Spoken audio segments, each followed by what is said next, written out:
All right, guys, let's do a bow and then let's get running round. Yes, good hustle. Keep it going. Are we listening? Are we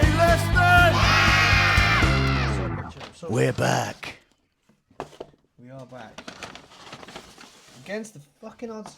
Against the odds yet again. The technological odds are stacked against us, and yet we soldier on like the Marines we are.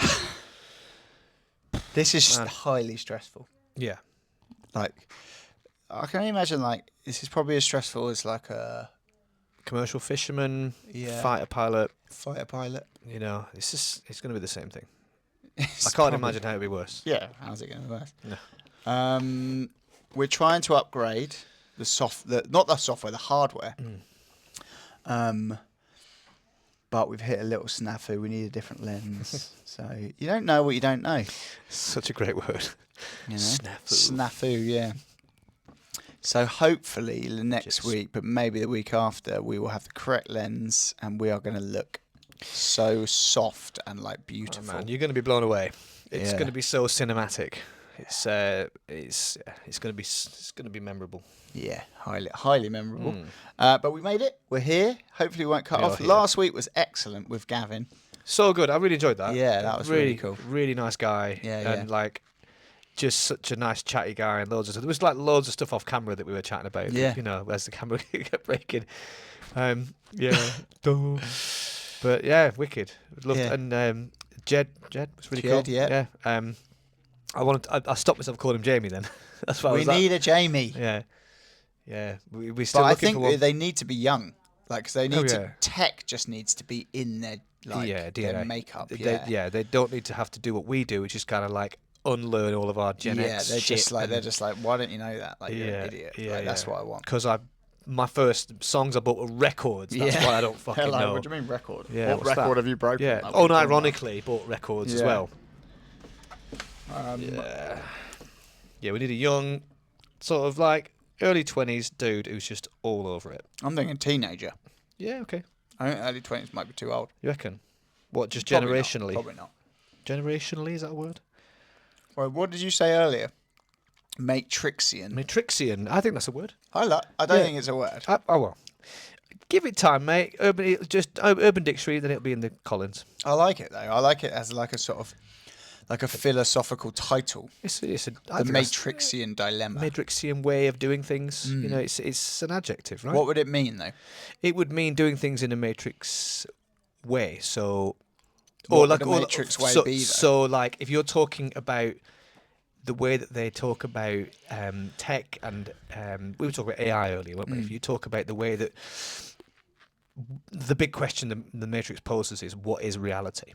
Right. That is a Matrixian question to me. Like if and you know, we're talking about Black Mirror, weren't we? You watch some of these Black Mirror episodes, and they pose certain what I would call a Matrixian question, where you're like, what is real? Well, if you like see, hear, smell, touch, they're just impulses in the brain, right? That's a Matrixian concept. Yeah, and they can all be created. Obviously, I've completely made this word up, but I like it though. Yeah. I like it. They can all be created, can't they? They can all be recreated. Yeah. Actually, sorry. They can all be recreated.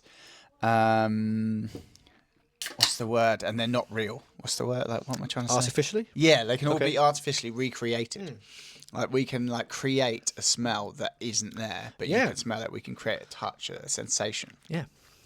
So if they can all be recreated, like, is the real thing in inverted commas? Mate, you're talking in Matrixian language. Yeah. Another music one that comes up is Hendrixian. That's cool. Yeah. Like someone plays like a sort of Hendrixy style lick, so that's a bit Hendrixian. I think that's what I made up as well, to be fair.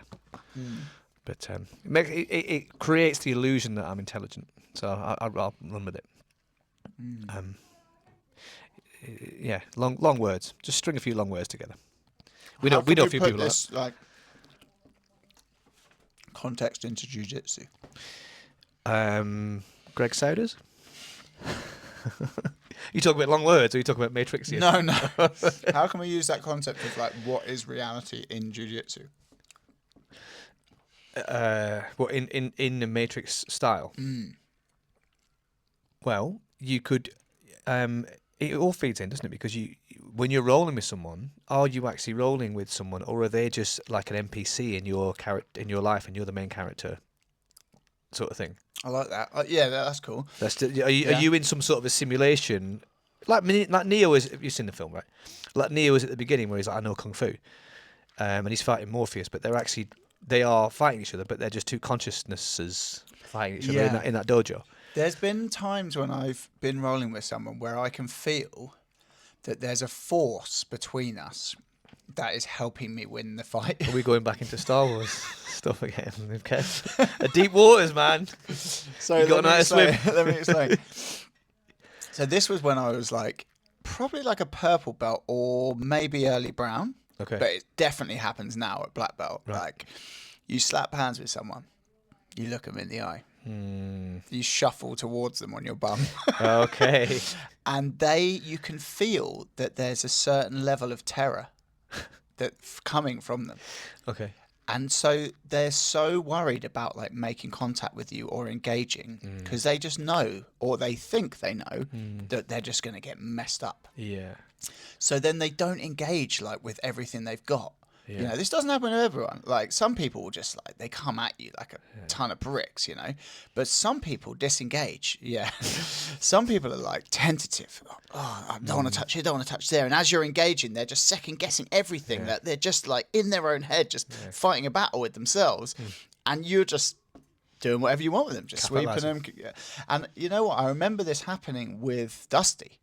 Oh yeah. Yeah, like early days of Dusty, blue belt, early blue belt Dusty. I used to roll with him, and I'd sub him like 3-4 times in a round. And I was just thinking in my head, like, this is only happening because he's like, I'd be interested to speak to him about it. Maybe he was being like polite, but like at the time, I think there was a certain level of like, this guy's like higher belt. Like, I'm not confident in my jiu-jitsu yet. I don't know all the battles. And so he's been really tentative, and I'd just be like, tapping him, sweeping him, things like that. Now, obviously, that is not happening. Very, very different animal these days. Completely confident as jiu-jitsu, absolute nightmare. But when it was happening at the time, I remember thinking, like, this is not going to happen forever because this guy's really strong, like really insanely strong. As soon as he gets that confidence and he starts understanding jiu-jitsu a bit better, he is going to be a nightmare. And that is where we're currently at. Yeah. But I, like, just through virtue of being like a higher, more senior belt, had like got inside his head and was like messing with him. If he had just gone full spastic, like back then, he would have been a nightmare. Yeah. Like, even without the technique, if he just thought like, I'm going to fucking smash this guy and just try as hard as I can, like, he would have been a nightmare. Yeah. But he wasn't doing that. And maybe I wasn't in his head. Maybe I'm just in my own head thinking that. But it's like Inception. But you can see it in some people where you think, if you just actually just came 100%, it'd be a really hard round for me. Like, even though you're technically not that good, it would be like, I'm sure I would tap you a few times, but like, I would have to try hard because you're just coming at me. But like, you're like psyching yourself level, out. your seniority, like whatever, just like the force goes into them, and then they're just like, oh, like. Yeah, that happens a lot in fight sports, doesn't it? Someone will try and get into their opponent's head. A classic, one is like Conor and Aldo. How he managed to win that psychological battle. We all know how that fight went. And Aldo overcommitted on that shot, and that was, the rest is history. I think it's a huge part of combat sports. The mind controls the body, right? And I think it essentially is. Or you psych yourself out. You see the belt around their waist, you're like, oh fucking hell, he's just going to shut everything down that I do, and then you convince yourself that that's the case, and then you don't commit enough to whatever the move, the transition, whatever it is. And that in itself is a sweet spot, isn't it? I've definitely felt that as on the other side of that, of like someone's, a higher belt, I'm like, oh fucking hell, I'm not going to go for that. I'm not going to go for that because that won't work. I do it now. Like against some people, I'm not going to do that. Like, they're just going to shut it down. Yeah. And to these days, especially getting to the purple belt level, as a white belt, I would just go for more stuff because it was like almost like you don't expect as much of yourself because you're a white belt, So you go for a lot of stuff, and you kind of I was, spazzy and I would use a lot of strength. I'd be purple after every round, but I would go for a lot more stuff, I guess, because it was like, well, okay, let's just try it, But I think you almost have to have that a bit of like, well, yeah, let's just try it, but that you have to almost battle with your own ego sometimes. It's like, well, on my whatever belt, I if he gets the position on me or whatever, and then I'm gonna I shouldn't be doing then you have that battle, don't you? Someone said that to me the other day. Actually, one of the white belts. He's he's fairly good. He's only been training like probably less than a year, but like for his amount of time, he's quite good. And he said, oh, like the Wednesday lunchtime, he was like, God, this session is so hard. And I went, oh, okay, I said, oh, for me, it's the Monday nights really hard. He was like, no, that's an easy session. And I was like, but surely, like, that's when all the hardest rounds are. Like, that's packed class full of higher belts and stuff. He was like, yeah, but like, if I'm rolling with like a higher belt, like, I know I'm just going to get smashed. So like, it's easier. Like, and I think he was sort of implying that he just doesn't try as hard because like he just sort of knows that he's going to get smashed. Whereas when he's rolling with people his own belt level, he's like, you're trying to win, really trying as hard as he can. And I was like, that's funny, isn't it? You think it would be the other way around? No, but I get it. I do kind of get it. Yeah. Because I think if you're rolling with someone that you just you've done well, considering all the problems we have. Are we good? We're good. Yeah, I was definitely like that, and I think when you're rolling with someone who's a lot better than you, you are just kind of you just dial down your expectations massively. Of like, well, you know what, they're probably gonna make me. I'm working 90% on defense. I'm just trying to frame. I'm just trying to hip out or whatever. I'm trying to get a shrimp in if there's a tiny bit of space somewhere. Or I'm not really gonna go for an attack per se. I might if there's an opening just to see, but there's like a 95% chance that it's not. I'm not going to get to where I want to be, but I'm just working on my bottom game, for example. Yeah. And just the little micro battles. If you get one micro battle in a row with someone who's a lot better than you, that's progression, isn't it? Or that's something you can work with. Yeah, that's true. Yeah. I think when I rolled with like Sam, I can't remember his name now. Who's the people that came down? Ash Williams came and Sam McNally. Yeah. Yeah, when I rolled with him and Richie Mullen, like, that's how I felt. Yeah. I was just like, well, I know they're going to mess me up. Yeah. So let's just see what happens. Yeah, it's almost like we've said before, you just have a respect for the art, don't you? When you're like, fuck, this is like, that's how that level feels. It's like one of the white belts was saying to me on Wednesday. He was talking about, like, he said, that time when you were on that 48-hour fast and then you rolled with me and you just fucking smashed me. He said, I went home. I love smashing that guy. You know the guy I'm talking about. He's lovely. He is a lovely guy, but like, he's very like competitive, and every time I sub him, he's like, right, I'm going to come back harder and I'm going to get you this time. And I'm like, no, you won't. No, you won't. Oh, but yeah, but he was just like, I went home and I just felt so demoralised, and I was like, this guy's fucking amazing. I was like, it ain't me, it's jiu-jitsu. Yeah, why are you demoralised? Like, I've been training for like 7 years or something. Like, don't worry about it. Like, you've been training for 1 year, like once a week. Yeah, like, but don't make it about, it ain't me. It's just, I've been doing it longer. It's not me. It's like, jiu-jitsu is the amazing part, That's the superpower. We've said it a million times, haven't we? It's not necessarily the individual. It's just you've been doing it longer. I think it's nearly 8 years for me. I think. Now. Yeah, that's what I mean. And you're like quite a lot bigger than him. Yeah.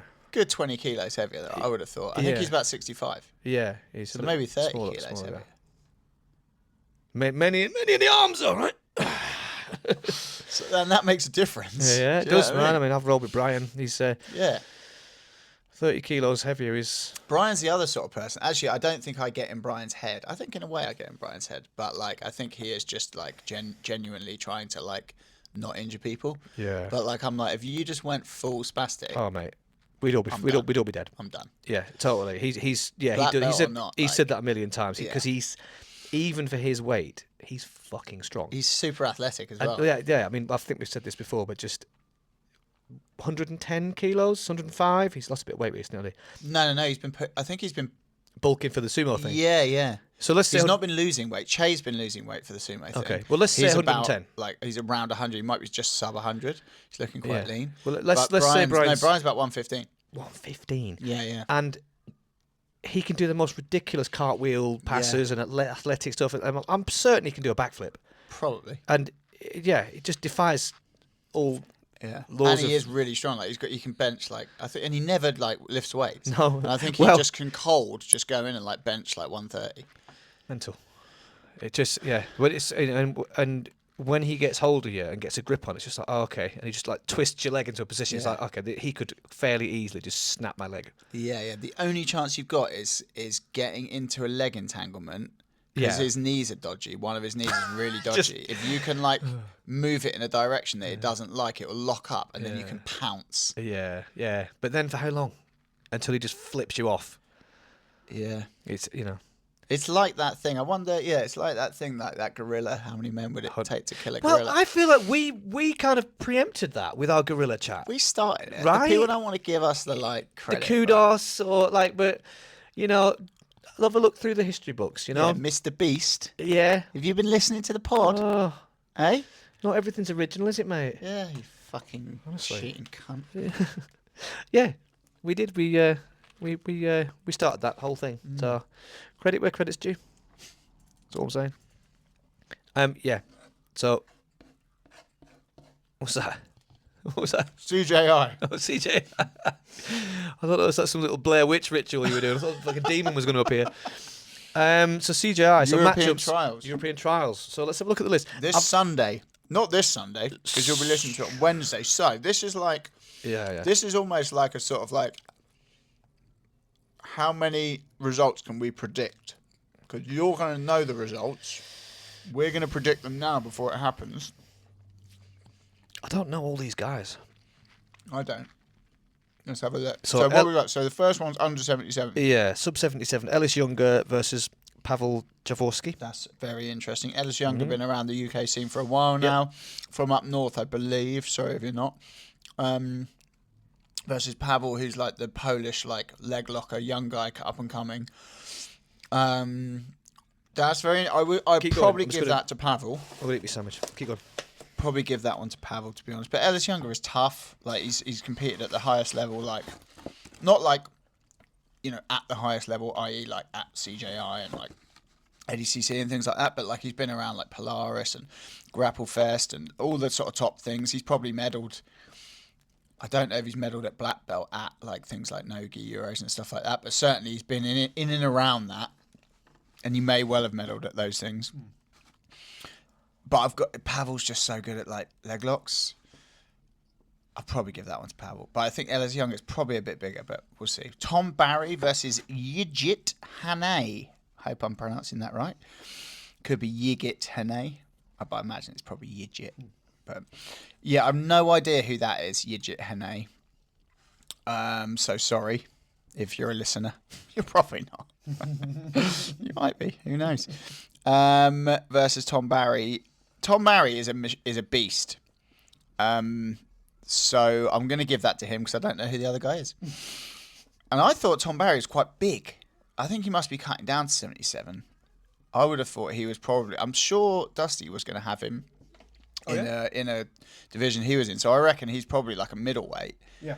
But he's cutting down to 77. So Pavel versus Tom Barry. I would imagine if you look at all of the results and things like that, I've got to give that division to Pavel. That's my pick. But there are some good guys in there, so it'll be an interesting one.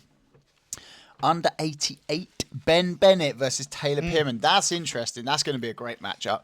And Paul Ardia, that's a surprising one. That's a bit of a wild card versus Mohamed Avtahanov. Paul Ardia is like an American dude. Really good, great leg locks, just good grappling. He's been to ADCC a few times. I think he's won ADCC North American trials a few times as well. I believe he won it last time there was an ADCC trials and went to ADCC. Yeah. That might be wrong. It might be the year before that. But I think he's won it a couple of times.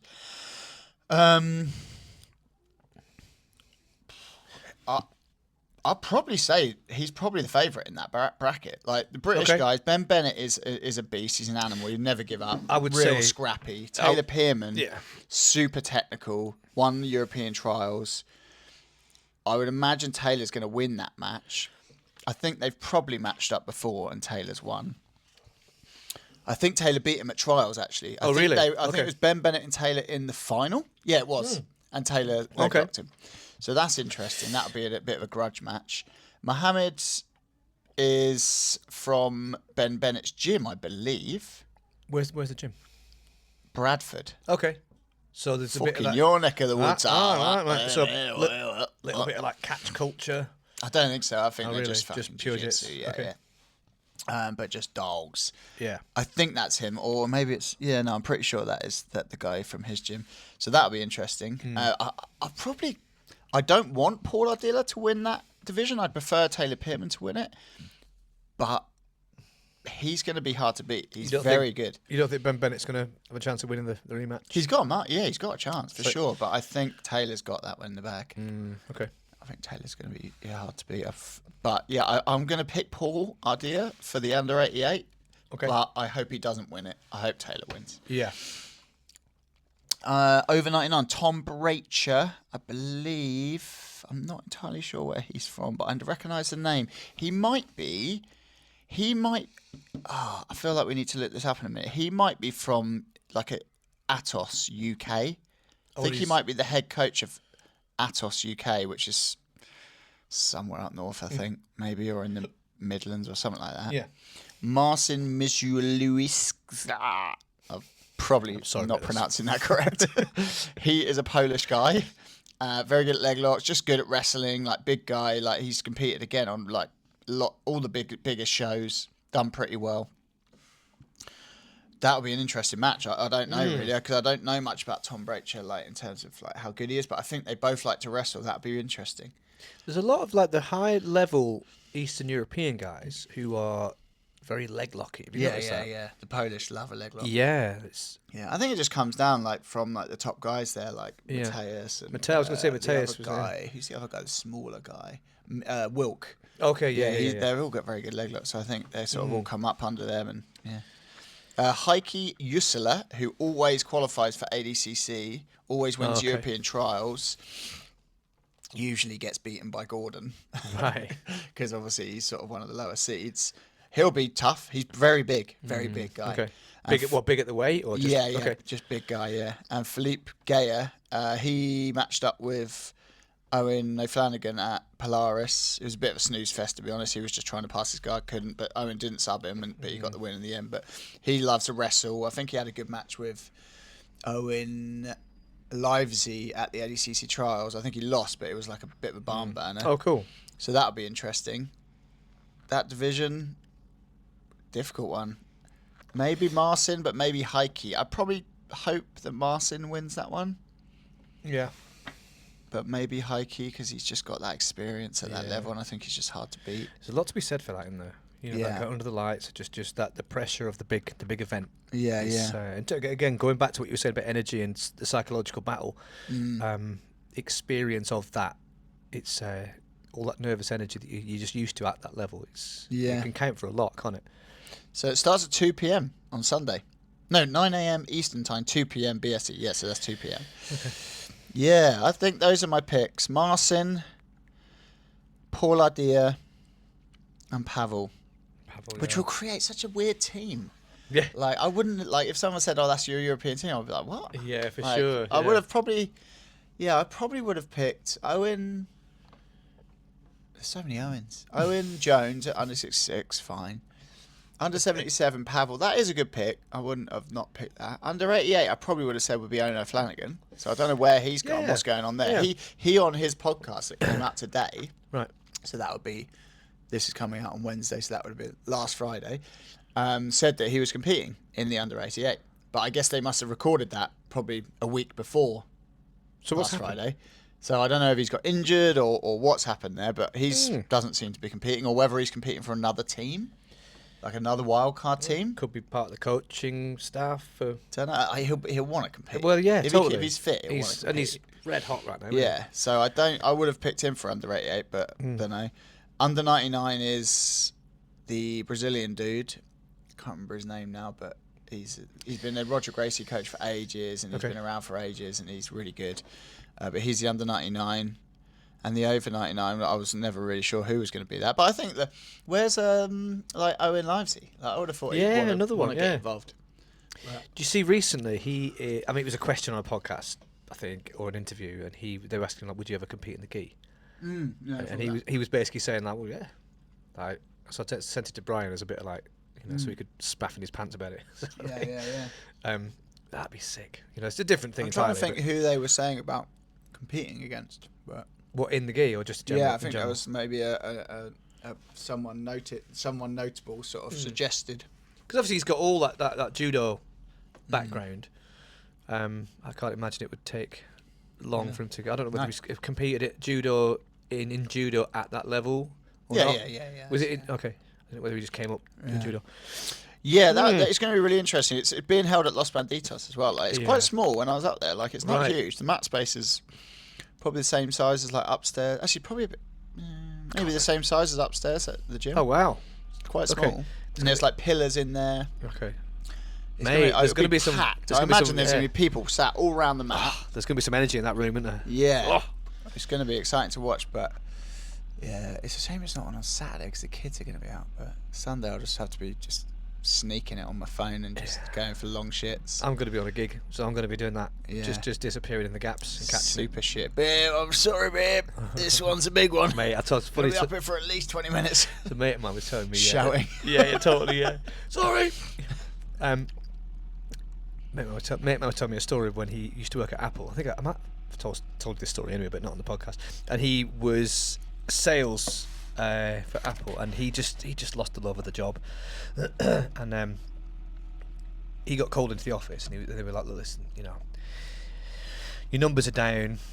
We don't see you on the sales floor that much." Because what he was doing is just disappearing to the toilet, just playing GTA on his phone, right, like regularly. And they said, "Yeah, you're not on the sales floor that much. Your numbers are down. It's not happy with. We need to sort this out. Otherwise, we haven't got a job for you." And he went, "Listen, I didn't want to bring this up, but I've actually got really bad IBS, and I have to keep going to the toilet." And straight away, they go, "Oh my god, I'm so sorry. Oh my god, sorry. Oh, forget it. Oh my god, just never mind. Oh my god, so sorry." Like, and he was just like, "Sweet," that was it. Just fucking carried on doing that. Like, well played. And he's still there to this day. He's still there, yeah. shittest guy on the team. Yeah, I mean, sorry for anyone with IBS, but that's a sneaky old play, isn't it? It's a good play, yeah. Yeah. I like it. Yeah. Sorry, a little tangent there. Yeah. So, in other news, so we saw. We were going to talk about Gordon, weren't we? Yeah, the old John Danaher stepping back from coaching. So what has actually happened? I think double hip surgery, maybe a double hip replacement. Okay. Or a single hip replacement, and then he needs to get his other one done, or something like that. Yeah. I'll just Google it. And so I just don't think he's sort of physically able to even like sort of sit in his little cross-legged stance on the sideline. Be the weird jiu-jitsu droid that he is. I mean, it's going to be interesting to see how it shifts and changes with Gordon at the helm. I mean, obviously, he's going to still be in cahoots with John, but yeah, it's something interesting to see how things develop. Yeah. I think Gordon's plan was always to, because I mean, he's not competing, is he? No. Has he still got that stomach issue? Yeah, I think so. I'm not sure we'll ever see him compete again. And he's also he's probably not old though, is he? Was he mid-30s? He's like 30, I think. There you go. So he's still like plenty of life left in him. Yeah. But yeah. We might see him come back in like 3 years or something like that and do a couple of super fights or something. Thing is, right, I was thinking about this the other day. Everyone sort of accepts. Everyone kind of accepts that Gordon is the GOAT. Yeah. But I think he's just a great example of good marketing. Right. He consistently goes on social media saying that he's the GOAT, that he's the best, arguing with people, pointing out his record, saying how shit other people are who think they're good. Like, no one else has ever done that before, have they? No. No one else has had a really good record, but consistently said, I'm the fucking best in the world. Well, prove it. Like, look at this is my list of accolades. Compared to these people, their list of accolades. Like, look, I am the best in the world. I'm walking around with a crown on. Yeah, no one's ever done that before in jiu-jitsu. Like, no one's ever done that. But, like, if we look back, like, I'm not saying he isn't the best in the world or the best that's ever been. I'm not saying that, like, because he has done a lot. But, like, you might even be able to find this, but, like, see if ChatGPT can do, like, a comparison between him, Rafa Mendes, like, just on titles alone. Like, Rafa Mendes, Roger Gracie, probably Marcelo Garcia. There's probably some other people in there as well, but those three people who are like very like highly thought after, were never there, constantly ramming it down everyone's throat that they were the best. No, they were doing the whole like most people do, the whole like respect the opponent just and humble blah, blah, blah. and just going, just winning. But it's boring. Yeah, but like they all won a shitload of world titles in various different organisations. Do you know what I mean? But it's the Muhammad Ali effect, isn't it? If you're a personality and you're willing to say I'm the greatest, you create a draw. Conor, in MMA, Muhammad Ali. But like boxing. Conor, I don't even think is close to being the greatest of all time. No, but there was a point in time, and he was calling the matches, and he was getting the results. He was, but the thing is, like, and so that again is just another example of good marketing because he was like being really good at marketing himself, calling matches, saying I'm going to win this, blah blah blah. Yeah. But there's been loads of fighters who have been just as dominant, if not more dominant, than him, and just been quietly doing it. Yeah, but it's a good example. But it doesn't make good entertainment in that sense. Yeah. Off the mat, outside the cage, whatever it may be. Totally. That's what it is, and I think that's what Gordon definitely did a good job of capitalising on. It's just there's no one doing this, so I'm going to be the but one it's shouting. so interesting, isn't it? Because like even the people that don't like him probably would say, "Yeah, all right, he is like the GOAT." Yeah. He's just done such a good job of convincing everyone that he's the GOAT. But Yeah, totally. Is he actually? Like, if you just look at gold medals achieved at high level competition, has he got the most? What is reality?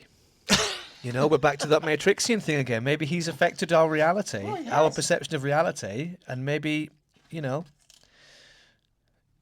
not true. All right, so. Give us the truth, Steve. Mate, you have to read it. My eyes are getting worse and worse. I'm going to need to permanently wear glasses soon. With the tash, I look like fucking Eddie the Eagle. You what? So, I'm just going to count up, like, medals, basically. Okay.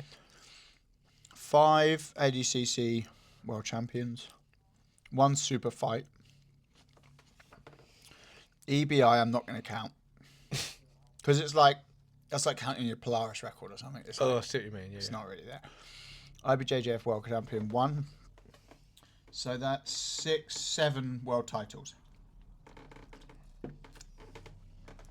Actually, you got double gold, so we'll give him 8 for the. We'll give him 8.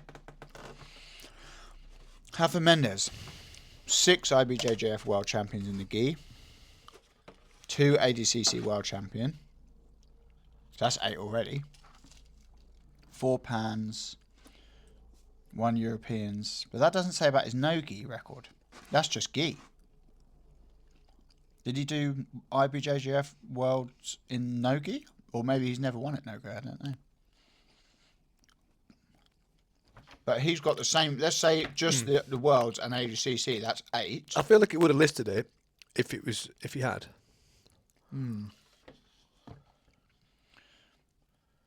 We'll see, wait. We'll see. And Marcelo, 4 ADCC, 1 gi Worlds. No. So this, this. So Marcelo's got 8 as well. 4 ADCC, 1 gi Worlds, 3 no gi Worlds. Did you put in Roger? Oh no. Well, I can tell you now, Roger's got 10 gi worlds and like 2 or 3 ADCC. So he's still the GOAT. Yeah. If we're just looking at medals, Yeah. but Gordon like does this thing where he's like, yeah, but no one's ever done like no one's ever like won. So like I've won the most ADCC and I've done this like where I won a super fight and then I won the absolute and I won my like no one's ever done that makes me the GOAT. It's like yeah, but in that like there's probably stuff that other people have done that you've never done. Yeah. Like you've never gone through and got the Grand Slam. You never won Brasileiros, Pan Ams, Europeans, and Worlds. But I'm sure all of those 3 have probably done that. Like so, you know, you can dress it up, but like everyone believes you're the GOAT, and I'm not saying you're not. Like your Tekkas is very good, but all you've done is you're just a marketing machine. Like you've got all the instructionals. Yeah. You're constantly marketing them. You've done well, like so I'm not taking it away from you. You've gone out and you've done something in a match and you've been like, I've got an instructional for that. Like and I went into that match knowing I've got an instructional and I've used all the stuff in that instructional on this person. I've beat him handily and he's a world champion, made him look like a mug. Like so I'm not taking it away from him. But he's just a marketing machine. And I like, guess you know, Rafa Mendes has probably gone out there and made other world champions look shit and just smashed them. But then he hasn't like got on the microphone and been like, "I've got a DVD coming out showing you all that stuff. Do you see what I just did to him? He's a fucking mug. Like that was easy." Like he's not doing that. Yeah, But he's just as accomplished, just as good, just as much of a trendsetter. Look at all the stuff that's coming out of AOJ with like X-Guard and the way they pass and all these things. Like he is just as innovative as Gordon, but he's just not shouting about it constantly. Gordon's more famous. Yeah. You know, it's and because of all that, Gordon's more famous. Yeah, whereas Rafa Mendes is he's famous in the jiu-jitsu community, but I would argue that there are probably fight fans who have heard of Gordon because of all that. So it makes him more famous, puts him in people's minds more. I mean, the GOAT discussion, it's in general for anything, there's always a degree of subjectivity, isn't there? Yeah. You know, how nothing is ever fully definitive in anything. You know, like it's like the pound for pound best fighter in the world. So, well, how is very that? hard to, like, you can't judge. fully quantify that, can you? I think like jiu-jitsu does make it a little bit easier because it has an absolute division. Yeah. So you can't say weights. Yeah, I see what you mean. Yeah. Like if there was only one competition, like before, like there was so much diversity. Like if you won absolute IBJJF, you were the best in the world. Yeah. That was without a doubt because let's say 20 years ago, all the best guys went to Worlds. All of them. Unless you were injured, you were there because you were trying to establish stuff and you knew that was the biggest competition. And if you won absolute, you were the best guy in the world. Yeah. No doubt.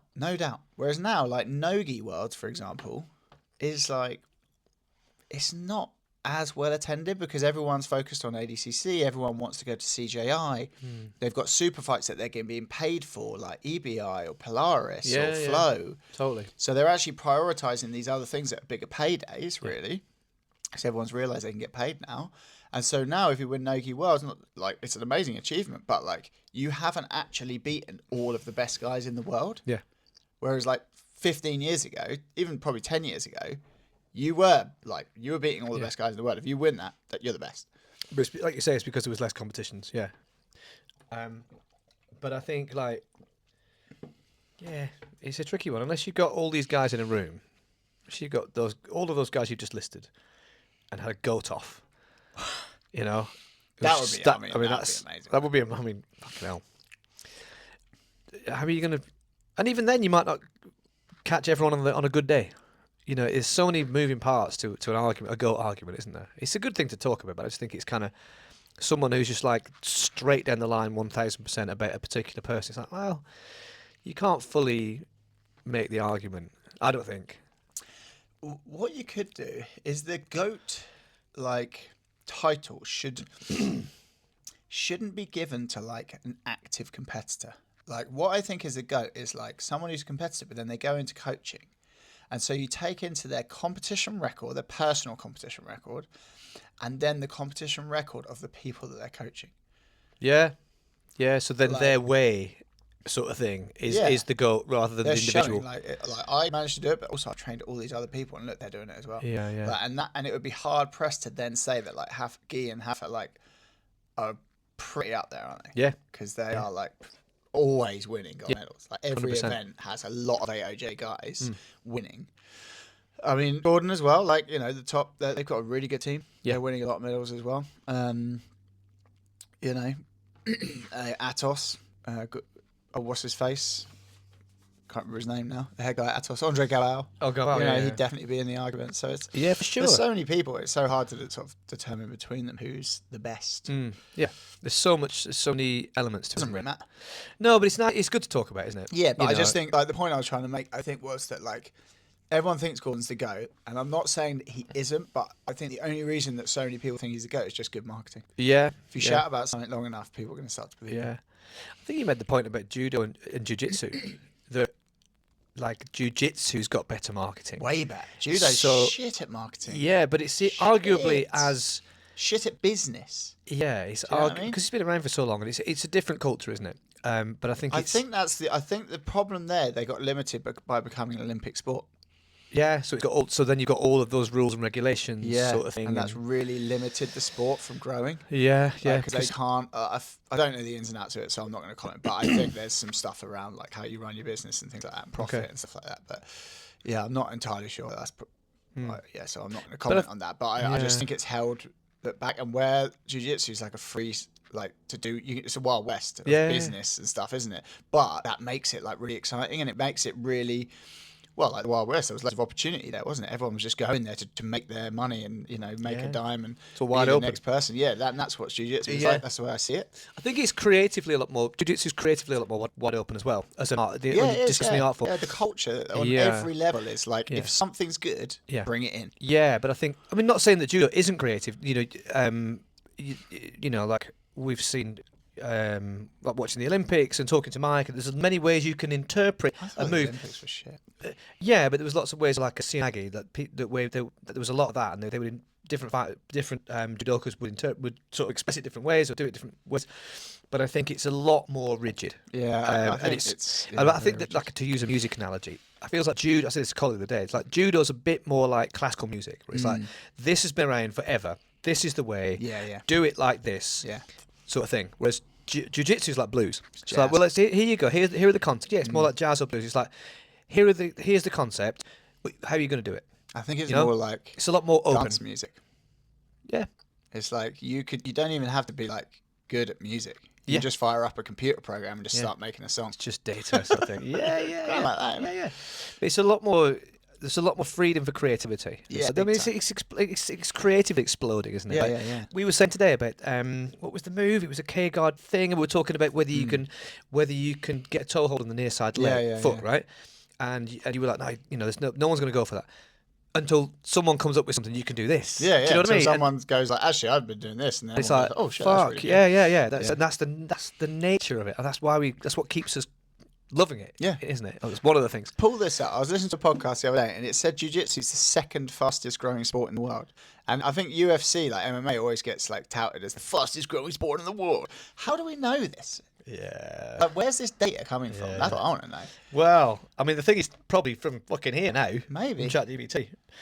We're asking ChatGPT, so we'll find out. I'm just make this point now.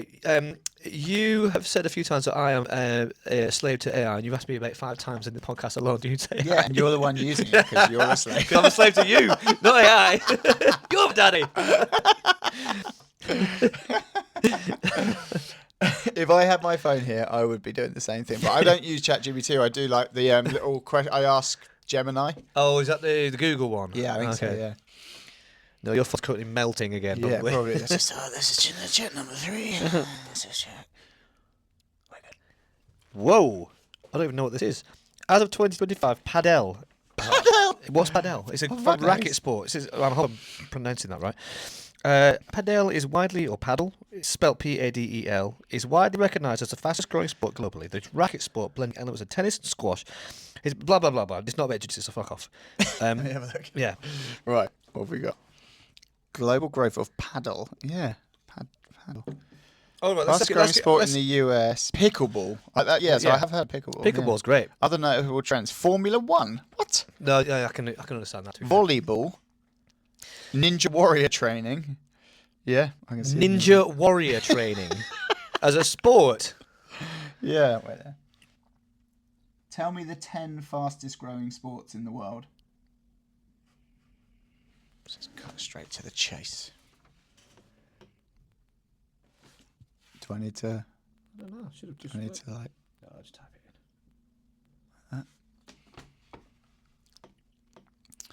See what it says. I just want a list. Stop giving me all the fucking information. Pickleball, paddle, mixed martial arts, third.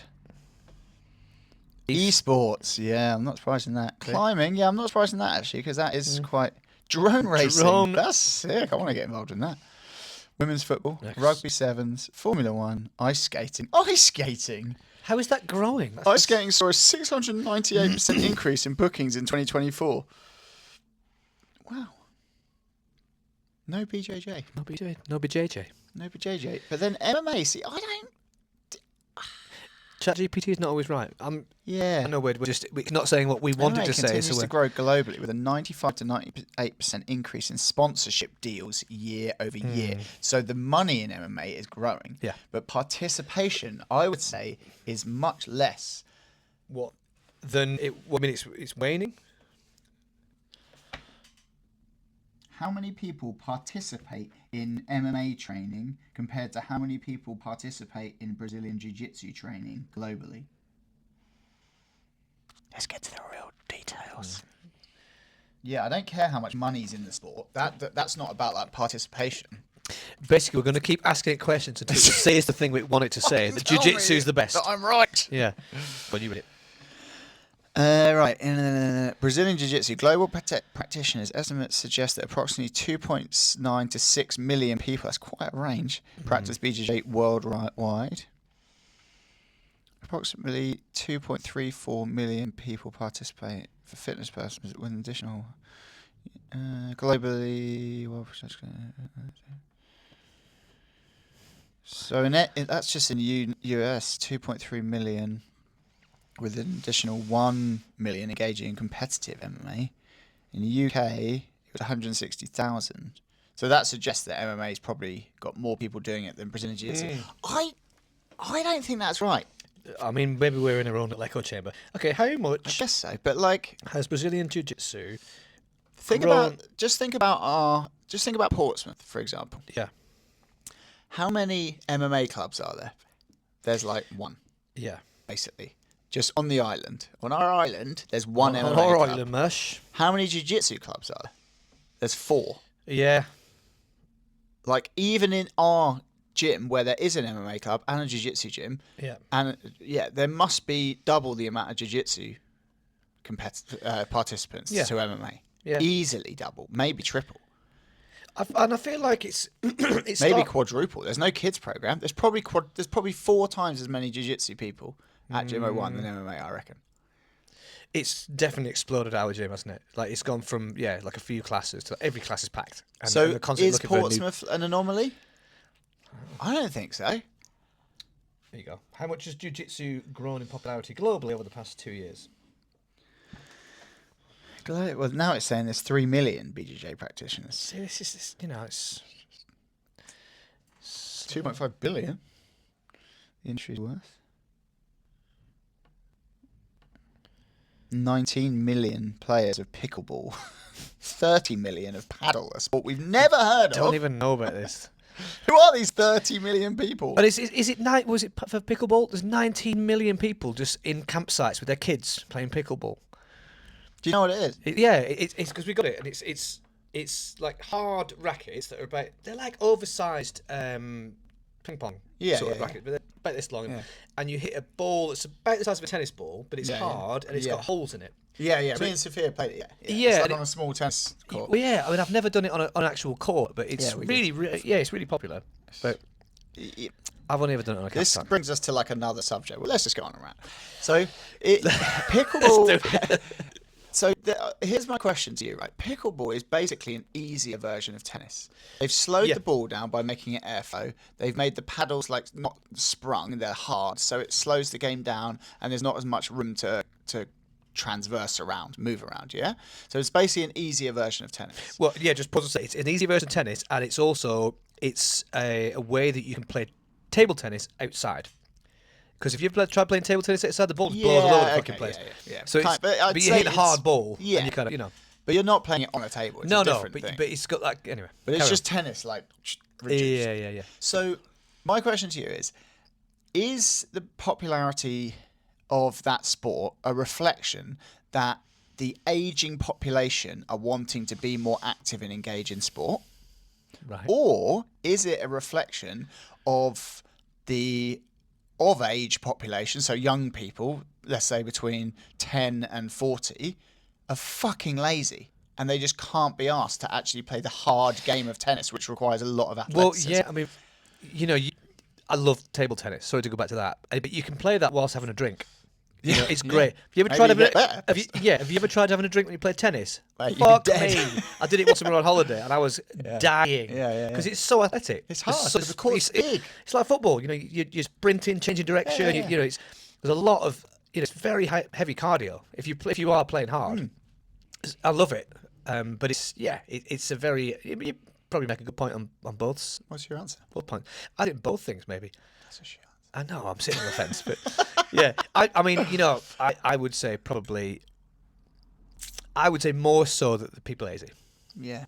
If I had gone to my head, I would say Because I think that paddle one, I think it might be called racquetball as well. no, that's squash. That's an American. Yeah, but I think that I- paddle thing said it was a mixture of squash, didn't it? Yeah, but because I might have this wrong, but I thought racquetball is just what the Americans call squash. No, it's not. No, it's different. Ah. It's got a different ball, so the ball moves Oh. slower. It's like a bigger ball, and Right. it doesn't. I'm not entirely sure, so I might be getting this wrong, but Right. but it definitely makes it easier.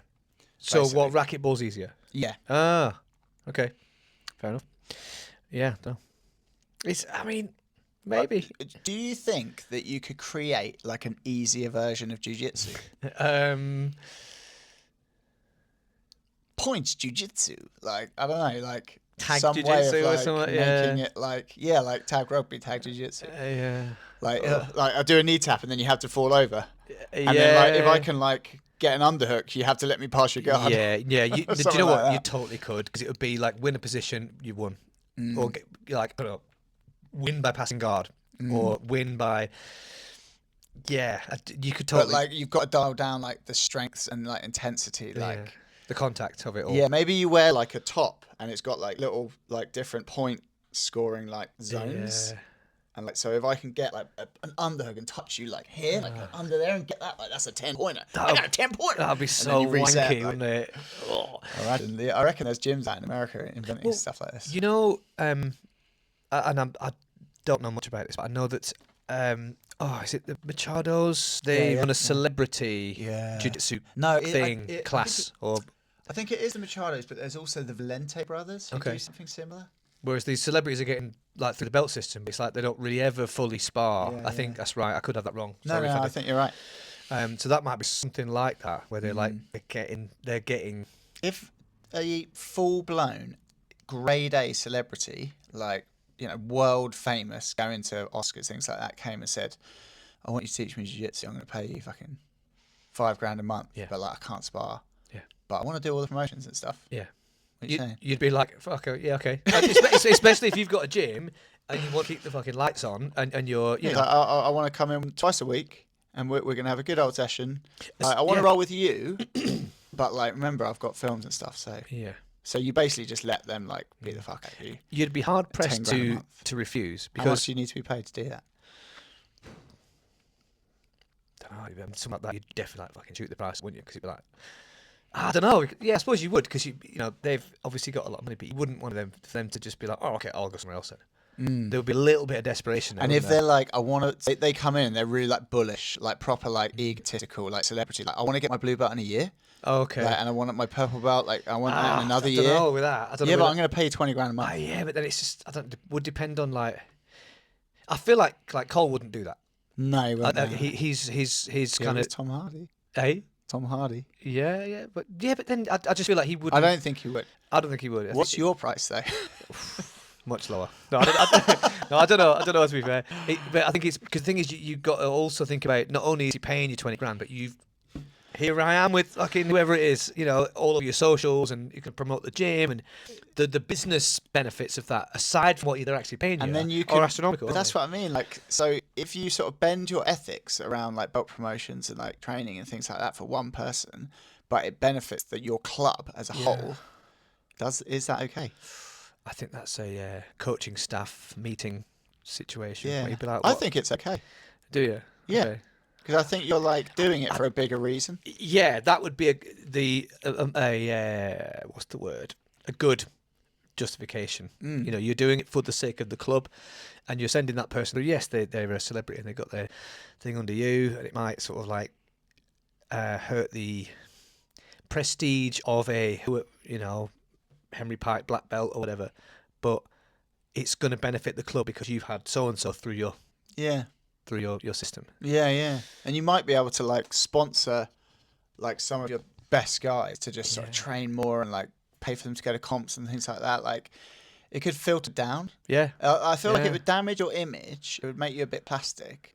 But then if you could undamage your image by like sending Making some some of your world guys beaters. and like making some guys really, really good and being like, look, like I know that happened, but Or it's helping this. Or you could have a very definitive celebrity program, like they have done, and an actual program. That's probably why they did it, isn't it? If you think about it. Well, but the thing is, the celebrity guys don't seem to have the other program as well, do they? No, but that's my point. Yeah, My point but is if that they did, it's it would like, probably yes, preserve. I've shot this guy through his belts, but that's my celebrity program.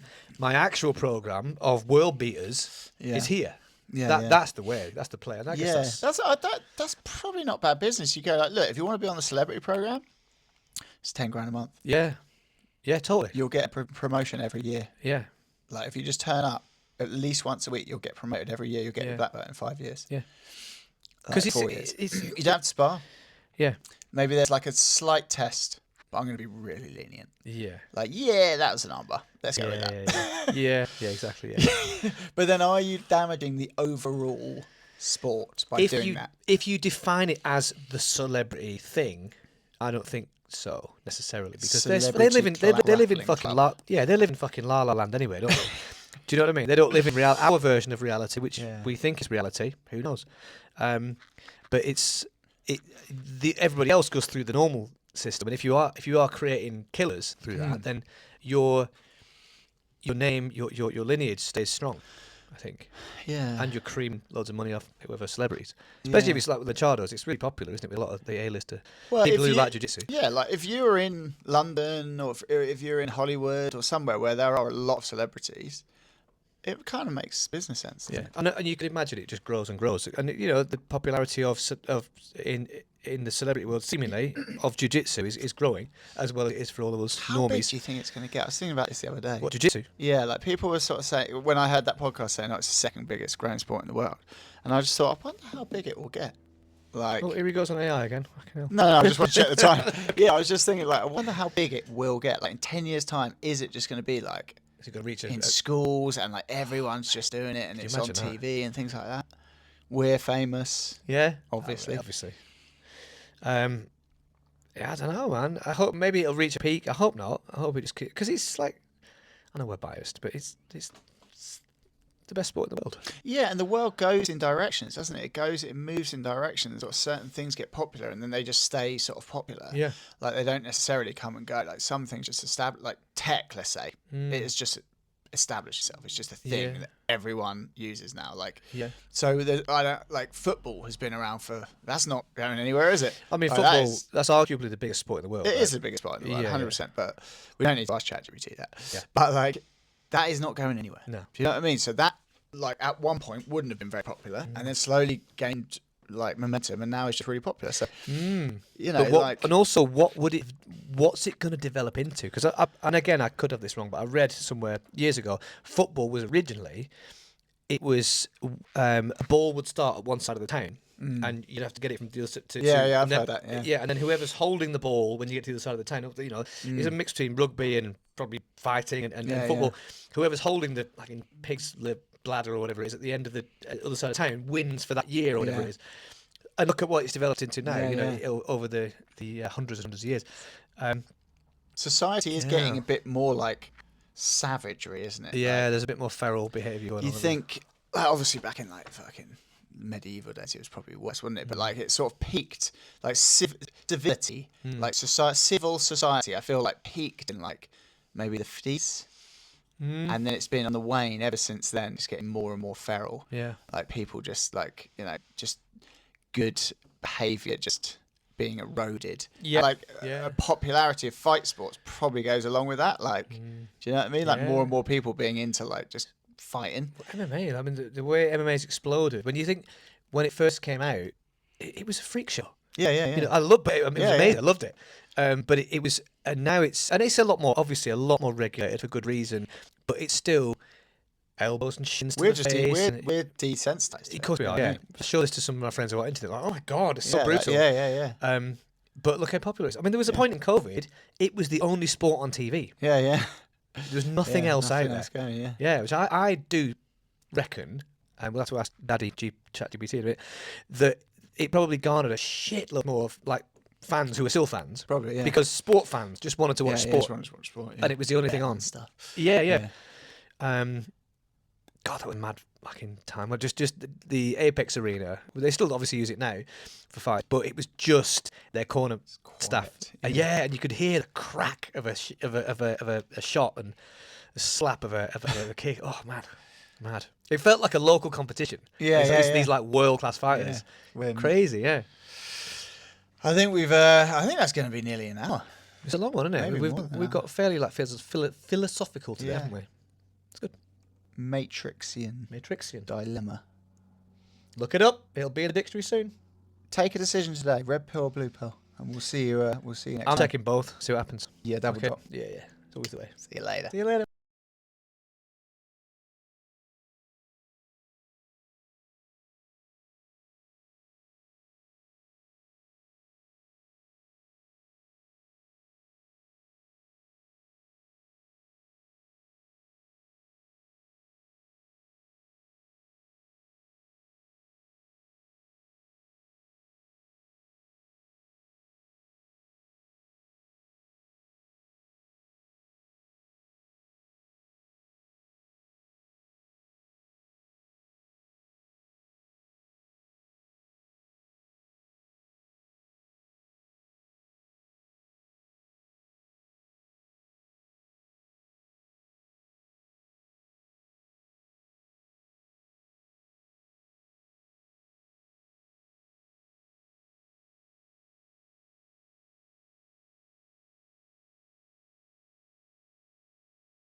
All right, guys, let's bow there and then we'll call it a day.